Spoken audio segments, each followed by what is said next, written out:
ریخرا و مافی مرووانی دولتی را گهاند. وزارت نافخویا عراقی بگمانا هبونا پیوندیه به ریخرا و تیروریستی داعش 1269 کس دجماره که گرتی خانین دمیدا لروش آوای موسل و در روشکا خراب دا دست سر کرینه. دبیجید جی تانها 4 کس جوان زندانیان جان خوش دست دایه پیفدار وزارت عراق آماده نبو حتی که دیفچون بوی راپورت نهیده کرن چه رون کرنا لسر بلاف بگه ویرک خراوی دنیترین راپورت آماجه بوی کریه او کسین هاتینه دست سر کرن تانها روبرویچ تهمتا نبونه دنافان زندانیان سنه لین تمن 13 سالی جی هنه 19 شباط 7 ساله قوناغا دویه یا اپراسیونا رزگار کرنا موسل دست بکریه ددم چند هفته بوری دا هزین پولیس فدرال پیش و چونکا برچاف لروش آوای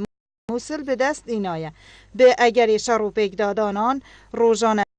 هزاران کس لروش آوای موسل آورده بن دست حالات دارین عراق جی جوید ترسن کوچه